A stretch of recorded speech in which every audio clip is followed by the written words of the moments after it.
অনলাইনে টাকা ইনকাম করার খুব ভালো একটা ওয়েবসাইট হচ্ছে সহজাফিলিয়েট.com। এখানে কিভাবে আপনি প্রোডাক্ট দেখবেন চলুন আমরা দেখি। প্রথমে আমরা এই জায়গাটিতে ক্লিক করব, 3টা দাগ দেওয়া আছে।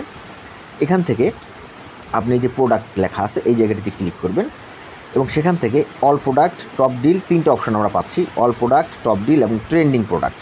এই 3টার ভিতরে কোনটা কি সেটা আমি আপনাদের বুঝিয়ে দিচ্ছি। অল প্রোডাক্ট হচ্ছে সব ধরনের প্রোডাক্ট আপনারা এখানে দেখতে পারবেন, যত রকম প্রোডাক্ট রয়েছে, এবং সেখানে এসে ক্যাটাগরি, এটাতে আপনি চাপ দিবেন। চাপ দেওয়ার পর এখান থেকে যে ক্যাটাগরিগুলো রয়েছে সব কিছু আপনারা দেখতে পাবেন। এবং এখান থেকে আপনার যে কাজ সেটা হচ্ছে আপনি যে বিষয়ে আগ্রহী শুধুমাত্র সেটা নিয়েই কাজ করবেন। যে বিষয়ে আপনার ধারণা আছে বা আপনার ভালো লাগে, আপনার আগ্রহ আছে, এরকম বিষয় নিয়ে আপনি কাজ করবেন। যেমন আপনার হচ্ছে মেকআপ নিয়ে কাজ করতে ভালো লাগে, তাহলে আপনি মেকআপে চাপ দিবেন। মেকআপে চাপ দেওয়ার পরে আপনি দেখবেন যে মেকআপ প্রোডাক্টগুলো বিক্রি করলে আপনি কত টাকা পাবেন। এই দেখুন এখানে একটা আমরা শ্যাম্পু দেখতে পাচ্ছি। এই শ্যাম্পুটা আপনি বিক্রি করলে আপনি পাবেন কিন্তু এখান থেকে কত টাকা প্রফিট পাবেন সেটা দেওয়া আছে, 50 টাকা প্রফিট পাবেন। এই যে দেওয়া আছে প্রফিট 50 টাকা, এবং এটি আপনি বিক্রি করবেন 330 টাকায়। 330 টাকায় বিক্রি করলে আপনি 50 টাকা পাবেন। আপনি এর থেকে বেশিতেও বিক্রি করতে পারবেন, কিন্তু অবশ্যই আপনি এখানে যে দাম লেখা আছে সেই দামে বিক্রি করার চেষ্টা করবেন। এখন কোন প্রোডাক্ট নিয়ে কাজ করবেন এবং আপনার যে প্রোডাক্টগুলো রয়েছে সেই প্রোডাক্টের ভিতর থেকে কোন প্রোডাক্টগুলো ভালো বিক্রি হয় ইত্যাদি ইত্যাদি অনেক বিষয় আছে, সেগুলো আপাতত আপনাকে জানতে হবে না। আপনি এখন যেটা করবেন সেটা হচ্ছে শুধুমাত্র আপনি যে প্রোডাক্ট আপনার ভালো লাগে সেটি নিয়ে আপনি কাজ করবেন এবং সেই প্রোডাক্টে আপনি বিক্রি করার চেষ্টা করবেন। তবে এখানে একটা ব্যাপার, আপনি যে প্রোডাক্ট নিয়ে কাজ করেন না কেন সেই প্রোডাক্টটি অবশ্যই চেষ্টা করবেন আগে নিজে কিনে নেওয়ার।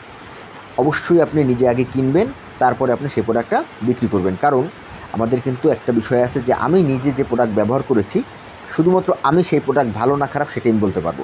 আমি প্রোডাক্ট না কিনে কিন্তু কাউকে বলতে পারবো না যে এই প্রোডাক্টটা ভালো না এই প্রোডাক্টটা খারাপ। সুতরাং আমি অবশ্যই আপনাকে স্ট্রংলি বলবো আপনি যে প্রোডাক্ট বিক্রি করবেন সেই প্রোডাক্ট অবশ্যই আপনি ব্যবহার করবেন, তারপরে বিক্রি করবেন। এখন এখানে একটা কথা আছে, আপনি বললেন যে এত যে প্রোডাক্ট আমি আসলে কিনবো, এই প্রোডাক্টগুলো কেনার মতো টাকা আমার কাছে নেই।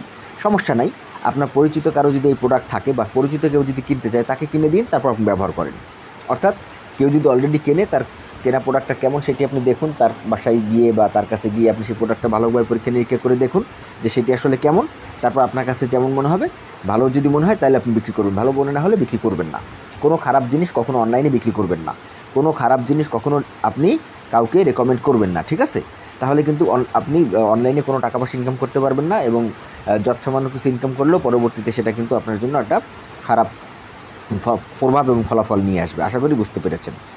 তাহলে এখানে যে প্রোডাক্টগুলো দেখতে পাচ্ছেন সেগুলো বিক্রি করার জন্য অবশ্যই আমি আপনাকে পরামর্শ দেবো আপনি প্রথমে নিজে কিনবেন, নিজে ব্যবহার করবেন, এবং নিজে ব্যবহার করে যখন মনে করবেন দেখবেন যে ভালো, শুধুমাত্র তখনই সেটা বিক্রি করবেন। এবং অবশ্যই সেই প্রোডাক্টগুলোতে আপনার নিজের একটা আগ্রহ থাকতে হবে।